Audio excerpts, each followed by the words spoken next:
안녕하세요. 저는 결혼 2년차 33살 직장인입니다. 남편과는 동갑이고 연애 3년 하고 결혼했어요. 우리 둘 다 결혼 전에 모아둔 돈이 많진 않아서 끝까지 결혼을 할까 말까 1, 2년만 뒤로 미룰까 고민을 많이 하다가 결국은 결혼하게 되었습니다. 저는 그래도 5천만 원 좀 넘게 모았는데 남편은 수중에 가진 돈은 3천만 원이 전부더라고요. 아무래도 남자는 군대 갔다 오고 사회생활을 2년 늦게 하니까 그런가 보다 생각했습니다. 양가 집안 모두 경제적 상황이 넉넉하진 않았고 우리 친정에선 1,000만 원, 시댁에서는 2천만 원을 결혼할 때 도와주셨어요. 신혼집을 구하고 혼수 채우고 이것저것 하다 보면 여유 있는 금액은 아니었지만 없는 형편에 이 정도 해주신 것도 양가 부모님들께 감사하는 마음이었습니다. 그래도 남편이랑 제가 대기업 다니고 있고 연봉이 높은 편이라서 우리가 열심히 아끼고 돈 모으면 나중엔 집도 사고 잘 살 수 있겠지라고 생각했어요. 하지만 그게 제 큰 착각이었다는 것을 겨우 결혼 2년 만에 깨닫게 되었습니다. 결혼하고 나서 저희 친정에서는 많이 못해줘서 미안하다며 용돈 같은 건 일절 필요 없으니 너희들끼리 돈 많이 벌어서 오순도순 잘 살아보라 하셨어요. 하지만 시댁에서 2천 해주신 것 때문에 저희 친정보다 돈을 많이 해주셨다면서 은근히 생색내시고 남편 옆구리 찔러서 용돈 달라고 눈치 주시더라고요.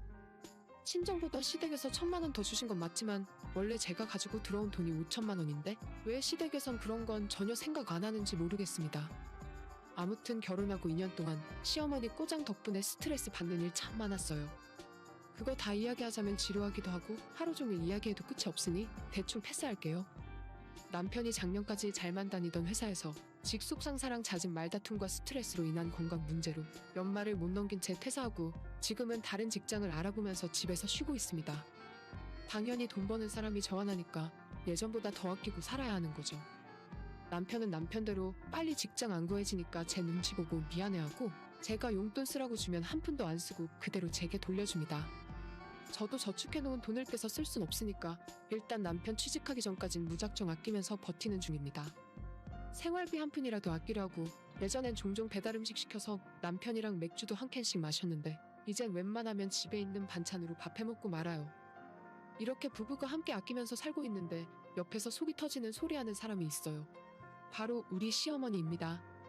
허구한 날 전화해서 몸이 허하다 기력이 없다 하시면서 먹고 싶은 게 너무너무 많으시대요. 결혼하자마자 신혼 초부터 그러시더니 본인 아들 백수되고 집에서 놀기 시작한 지 몇 달째인데 아직까지 그러고 계십니다. 며칠 전 밤늦게까지 야근을 하고 저녁 8시 반에 퇴근해서 집에 돌아오는 길인데 시어머니가 그때 전화해서 하시는 말씀이 요즘 너무 입맛이 없다. 뭐라도 좀 기운 나는 걸 먹고 싶은데. 안 그래도 몸도 피곤하고 스트레스 받아 죽겠는데 하루 종일 일하고 퇴근하는 저를 붙들고 소갈비가 먹고 싶네 어쩌네 과일이 먹고 싶다 어쩐다 하시는데 정말 열불나고 속 터지더라고요. 마트 가면 딸기가 많은데 사다 주면 안 되겠냐부터 시작해서 비타민 섭취해야 하니까 귤도 박스로 좀 사다 주고 주말에는 모처럼 소갈비 사다가 소갈비찜 만들어서 먹자 하는 겁니다. 어머님께서 저희 집안이 어떤 상황인지 뻔히 알고 계세요. 본인 아들이 회사 관두고 며느리 혼자 버는 돈으로 아껴가며 사느라 한 푼 한 푼이 아쉬운데 소갈비가 웬 말이고 제철 과일이 다 뭐란 말입니까? 요즘 마트에서 딸기 작은 거 한 팩에 10,000원이 그냥 넘어요. 저희 올겨울엔 딸기는커녕 딸기 아이스크림도 구경도 못하고 참는 중입니다. 소갈비찜은 무슨 저희 집 밥상에 고기 반찬 올라오는 게 가뭄에 콩 나는 것보다 힘든데 진짜 분위기 파악을 못하는 건지 알면서 일부러 그러는 건지 모르겠더라고요. 피곤해 죽겠는데 그런 헛소리를 들으니까 머리가 지끈지끈 아팠지만 그래도 꼭 참고 나중에 상황 좋아지면 다 해드릴 테니 좀 참으시라 말씀드렸는데 시어머니가 버럭 화를 내면서 그거 얼마나 한다고. 내가 밖에서 외식하자는 것도 아니고 집에서 만들어 먹자는 건데 늙은이가 먹고 싶다 하면 그냥 한 번쯤 알겠다고 해주면 안 되는 거냐? 하시면서 난리 성질을 내십니다. 우리 부부의 시부모님 2분과 늦게 대학 다니고 있는 신우까지 하면 총 5명인데 5명 먹을 소갈비찜을 집에서 하면 10만 원은 우습게 넘어갈 거예요. 지금 저희 집은 소는커녕 돼지 앞다리살도 손 떨려서 못 사먹는 판에 이게 말이 되나요? 어떻게든 거절하고 남편 취직해서 우리 집 살림 좀 나아지면 그때 다 초대해서 갈비도 하고 다른 음식들도 만들어서 대접하겠다고 이성의 끈을 간신히 붙들고 이야기를 했습니다.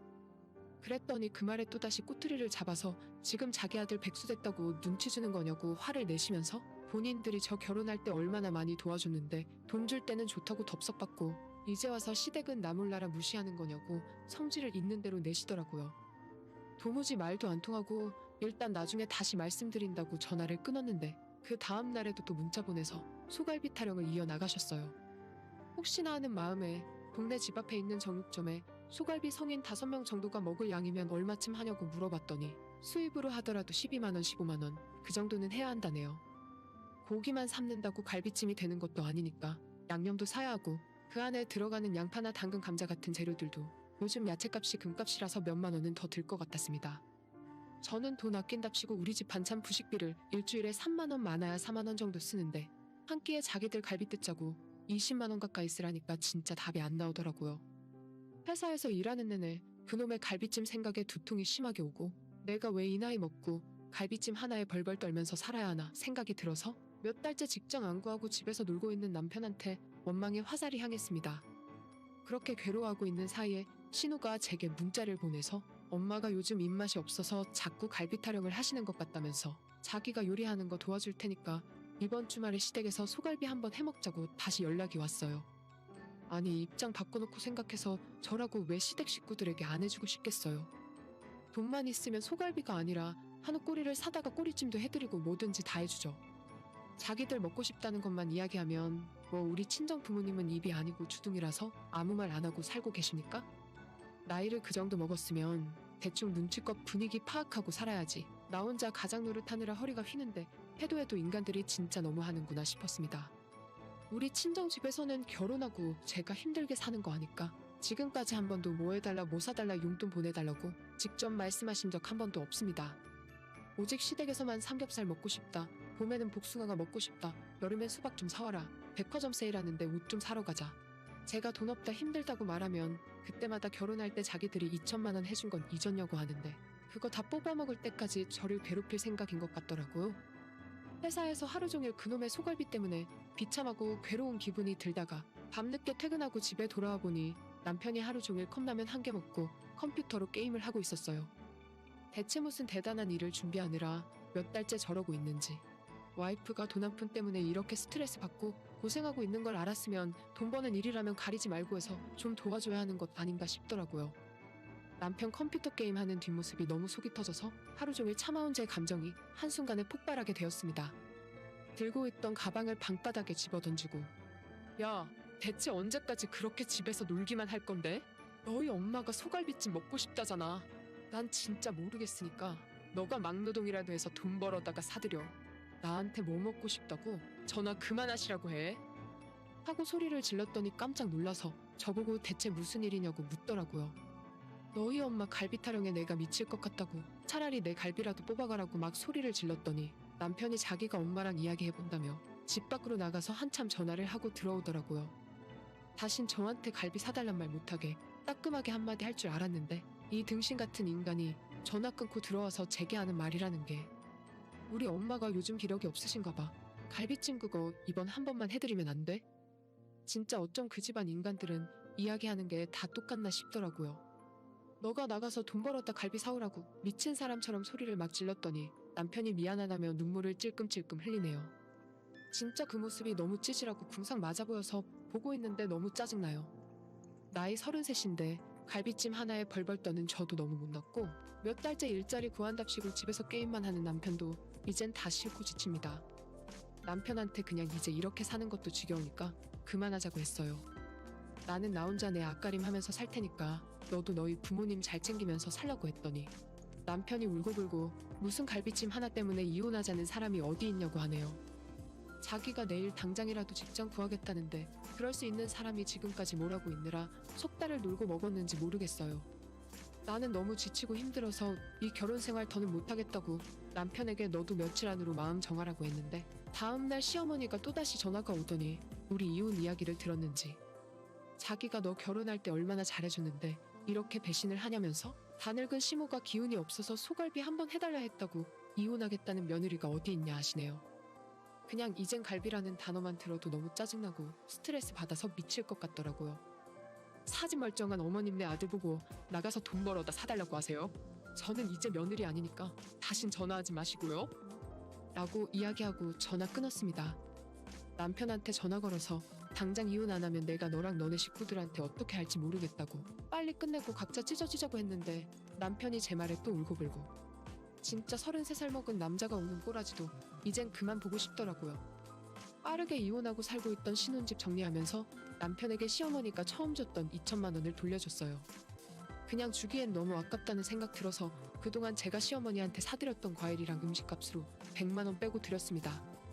남편이 왜 돈이 비냐고 묻길래 나머지 100만 원은 너네 엄마 뱃속에 들어있다고 했어요. 그렇게 이혼하고 당연히 제 전화통에 불이 나게 전화가 오는데 시댁 쪽 인간들 전부 차단해버리고 한 번도 연락 받은 적 없습니다. 저한테 100만 원 받고 싶으면 민사소송이라도 걸어보던가요? 그동안 시어머니가 먹고 싶다고 징징대서 제가 사다 드린 영수증을 하나하나 빠짐없이 찾아내서 돈 더 내놓으라고 할 거예요. 이 정도에서 끝낸 걸 다행으로 알아야지 더 힘들게 하면 사람 눈 돌아간다는 것이 뭔지 알게 되실지도 몰라요. 이혼 마무리하고 따로 살게 된 지 2주가 넘었는데 전 남편 놈은 아직도 취업 안 하고 지네 부모님 집에 그냥 있는 걸로 알아요.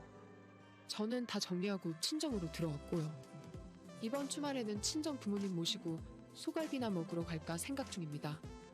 먹여 살려야 할 군 식구들이 다 사라지니까 마음이 얼마나 홀가분하고 좋은지 몰라요. 진작 이럴 걸 왜 그동안 쓸데없이 가장 노릇하며 살았는지 모르겠네요. 안녕하세요. 저는 올봄에 결혼을 준비하고 있는 32살 여자입니다. 4년 만난 남자친구와 드디어 결실을 맺게 되어 정말 기분이 좋지만 또 한편으로는 마음에 커다란 짐을 떠안게 되어서 마냥 즐겁게 웃을 수만은 없네요. 남자친구는 저보다 4살이 많고 위로 누나가 둘이 있어요. 첫째 누나는 올해 41살, 둘째 누나는 38살인데 둘째 누나는 진작에 시집 잘 가서 초등학교 4학년 1학년에 다니는 아들, 딸을 하나씩 키우면서 삽니다. 그런데 문제는 첫째 누나인데 뭐라고 말을 해야 정확할지 모르겠지만 지능에 약간 문제가 있습니다. 시부모님 말에 따르면 어릴 때는 멀쩡했다고 하는데 유치원 다니던 시절 차에 한번 치인 뒤로 그때부터 약간의 문제가 생겼다고 해요. 신우가 컨디션 좋은 날은 얼핏 보면 정상인과 큰 차이를 느끼지 못합니다. 그런데 오래 대화하다 보면 좀 이상하고 40살 넘은 성인이 구사하는 말이 아니라 초등학생 조카들이랑 이야기하는 기분이 들어요. 정상적인 사회생활이 불가능하고 아직도 시부모님이랑 같이 살고 있습니다. 신우 기분이 좋은 날은 다른 가족들도 크게 힘들지 않은데 문제는 어느 날 갑자기 화를 내고 물건을 집어던지면서 소리를 지를 때가 있어요. 시부모님 두 분 모두 키가 작고 왜소한 편이라 신우가 한번 성질을 내기 시작하면 감당을 못하시고 말릴 수도 없다 하더라고요. 그럴 때 항상 제 남자친구가 자기 누나를 말리고 다독거렸고 꼭 그것 때문만은 아니겠지만 남자친구가 지금 다니고 있는 직장도 시댁에서 차로 10분도 안 걸리는 곳에 있습니다. 언제나 일하다가 집에서 응급 상황이라고 연락받으면 회사에 양해를 구하고 달려간대요. 그러다 보니 신우는 친구도 하나도 없고 시부모님을 제외하면 친구라고 할 수 있는 건 오직 제 남자친구 하나뿐이라고 하더군요. 둘째 신우는 아예 신경 쓰기 싫다고 20살 되자마자 자취하고 집을 나갔고 결혼도 멀리 떨어진 타지에서 살고 있어요. 명절이 아니면 아예 집에 오지도 않는다 하더라고요. 아무튼 그거는 안타까운 예비시댁 사정이니까 어쩔 수 없다곤 하지만 저랑 남자친구도 이제 나이도 꽉 차서 결혼을 해야 하거든요. 20대 후반에 만나서 4년이나 연애했고 작년 초부터는 양쪽 부모님들 다 찾아뵙고 실제로 결혼하겠다고 확답까지 받아놓은 상태입니다. 시댁 집안 사정도 있었고 작년에 워낙 시국이 안 좋은 상황이라서 섣부르게 날짜 못 잡고 올해로 넘어오긴 했지만 그래도 결혼만 안 하고 같이 살지만 않았지 서로의 양가 부모님들에게 며느리나 사위와 마찬가지 역할을 하면서 살았어요. 그리고 이제는 더 미룰 수 없다고 생각해서 작년 연말에 상견례 마치고 올봄으로 날짜 잡고 신혼집까지 다 알아보고 다녔습니다. 시댁 상황 저도 잘 아니까 언제라도 갈 수 있게 멀리 떨어진 곳이 아닌 가까운 곳으로 집을 구했고 그 집안에 아들이 없으면 시부모와 신우가 다 힘들어할 테니까 제 입장에선 최대한 양보한 거죠. 처음부터 하나하나 시댁 부모님과 상의를 하고 충분한 대화 끝에 한 결정이고 제가 직접 신우를 돌봐줄 생각은 없었지만 그래도 이만하면 할 만큼 했다고 생각해요. 신혼집도 구하고 혼수도 맞추고 행복한 결혼 생활이 이제 저한테도 시작되는 줄 알았어요. 하지만 문제는 남동생이 결혼하고 집을 나간다는 것을 신우가 얼마 전에 알게 되면서부터 시작되었습니다. 그동안 최대한 숨기고 있었는데 누가 말을 해준 건지 갑자기 신우가 결혼하지 말고 집 나가지 말고 자기랑 계속 살자면서 울고불고 난리가 났다 하더라고요. 어차피 언제 오더라도 한 번은 겪고 넘어가야 하는 상황이었으니 어쩔 수 없다 생각했지만 같이 살고 있는 시부모는 죽을 맛이었나 봅니다. 어느 날 시어머니가 저를 따로 부르시더니 자기가 너무 죽을 죄를 짓는 것 같고 미안한 이야기지만 결혼하고 분가하지 말고 합가해서 같이 살면 안 되겠냐고 하시더라고요. 절대 시집살이나 제가 생각하는 그런 건 전혀 없을 건데 저희 결혼하는 거 알게 된 이후로 신우 상태도 너무 안 좋고 지금 신우에게는 남동생이 유일한 친구이자 부모보다도 더 믿고 의지하는 사람이라면서 한 번만 다시 생각해달라 하셨어요. 저는 진짜 그 이야기 듣고 머리가 어질어질한 것이 뭐라 말을 해야 좋을지 모르겠더라고요. 시모 말이 무슨 말인지는 잘 알겠고 신우도 제가 몇 번이나 만나보고 어떤 상황인지 아니까 더 심한 말은 못하겠고 그냥 같이 사는 건 좀 힘들 것 같다는 말만 계속했어요. 시부모가 얼마나 아들 내보내기 싫고 같이 살고 싶어 하는지 그 마음은 느껴지더라고요. 저희 연애하는 중에도 작년 초에 한번 인사드리고 결혼 생각 있다는 사실 말씀드렸을 때부터 시부모 모두 저한테 정말 잘해주셨습니다. 아쉬운 소리 싫은 소리 한 번 한 적 없고 때 되면 저희 친정집으로 선물 보내주시고 제 생일 때도 남자친구 통해서 꽃도 사서 보내주시면서 신경을 많이 써주셨어요. 물론 저는 그 선물들의 의미가 아픈 누나 있는 자기 아들이 장가 가는데 걸림돌이 될까봐 더 잘해주셨다는 것도 알고 있습니다. 오히려 신우는 저한테 대면대면했어요. 말을 걸어도 대꾸도 없고 제가 자기 남동생을 뺏어갈 사람이라고 생각했던 건지 지금까지 몇 번 만나서 이야기도 하고 같이 밥도 먹은 적 있었지만 저한테 한 번도 마음 열어서 대화를 해본 적은 없어요.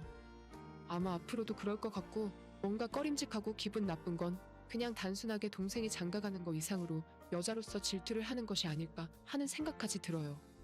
제가 좀 이상한 생각을 하고 넘겨짚는 거일 수도 있겠지만 뭔가 신우가 저희 남자친구를 대하는 모습이나 평소 전화하면서 이야기하는 걸 옆에서 볼 때면 동생에게 하는 말이라고는 생각할 수 없고 애인 대하는 것처럼 이야기를 합니다. 나이 40 넘은 신우가 남동생에게 그러고 있으니 솔직히 말해서 아픈 걸 떠나 정말 보기 싫고 당사자인 저로서는 역겹다는 기분까지 듭니다. 그래도 내색 한번 안 하고 이해하는 척하고 지냈어요. 남자친구 정말 착하고 성실한 사람이고 둘째 누나가 집안꼴 감당하기 싫다고 어릴 때부터 나가서 살았지만 남자친구는 일부러 대학도 집에서 통학하고 취직도 집에서 가까운 곳으로 할 만큼 집안일에 신경을 많이 쓰는 사람이에요. 정말 다정하고 이 사람이랑 결혼하면 저한테도 잘하고 나중에 태어날 우리 아이한테도 잘할 사람이라는 건 확신할 수 있습니다. 시어머니는 합가 이야기 계속 하시다가 제가 곤란한 표정으로 거절을 하니까 그렇다면 자기들이 지금 사는 아파트를 저희한테 주고 아예 집을 따로 구해서 살 테니까 그 집에서 신우랑 같이 살아주는 건 어떻겠냐고 말씀하시네요. 시아버님이 일찌감치 사업으로 성공하셔서 시댁에 재산은 많이 있습니다. 지금 사는 집도 경기도권이긴 하지만 50평대 아파트고 아버님에게 건물이나 다른 재산도 있다고 알고 있어요. 처음에 결혼 이야기하러 갔을 때도 나중에 시부모님들이 자기들 죽고 나면 신우 앞으로 월세 나오는 상가 돌려놓을 테니까 거기서 들어오는 돈으로 시설 좋은 곳에서 살게 하면 된다 하면서 저보고 책임질 필요 없다 하셨어요. 하지만 당장 시부모님 살아계실 때까지는 집에서 계속 신우를 돌보고 싶은 건데 그걸 저한테까지 하라고 하시니까 진짜 곤란하더라고요. 아무리 아파트를 주겠다고 하셔도 절대 신우랑 같이 살 생각은 없어요. 남의 손에 맡기고 싶지 않다고 해도 이제는 시부모 둘이 감당을 못하는 상황이면 좋은 시설에 보내거나 요양보호사 같은 사람을 집에 불러야 하지 않나 싶습니다. 평생 저희 남자친구가 집안을 위해 희생하며 살았기 때문에 시부모 두 사람 모두 제 남자친구의 눈치를 엄청 보더라고요. 그래서 이런 이야기도 아들에게 직접 하는 것이 아니라 저한테 먼저 하신 것 같고요. 어머님께서 아무런 조건도 없고 요구도 하지 않을 테니까 합가를 하던지 아니면 시댁에서 신우랑 같이 살아달라고 하시는데 저는 도저히 못하겠다 말씀드렸습니다. 제가 허락만 하면 지금 회사 다니는 월급 정도의 돈을 저한테 매달 줄 테니까 직장 그만두고 집에서 쉬면서 자기 딸이랑 있어달라 하는데 제가 신우랑 사이라도 좋으면 모를까 이미 미운 털 박히고 자기 남동생 뺏어간 사람으로 인식하는데 어떻게 같이 살 수 있겠어요. 집안에서 신우 눈치 보느라 남편이랑 손이라도 한번 잡고 있을 수 있나요? 너무 넘겨 짚어서 생각하는 건 아닐까 싶지만 신우가 질투심에 눈이 돌아서 저한테 어떤 해코지를 할지도 모르는 상황이니까요. 이미 지금 신혼집 구한 곳이 시댁에서 멀지 않은 곳이고 저는 도움을 줄 수 없지만 신우에게 문제가 생기면 제 남자친구가 언제든지 달려가면 된다고 생각해요. 굳이 같이 살 이유도 모르겠고 언제까지 집안 모든 식구들이 신우 하나 때문에 희생하고 눈치 보며 살아야 합니까?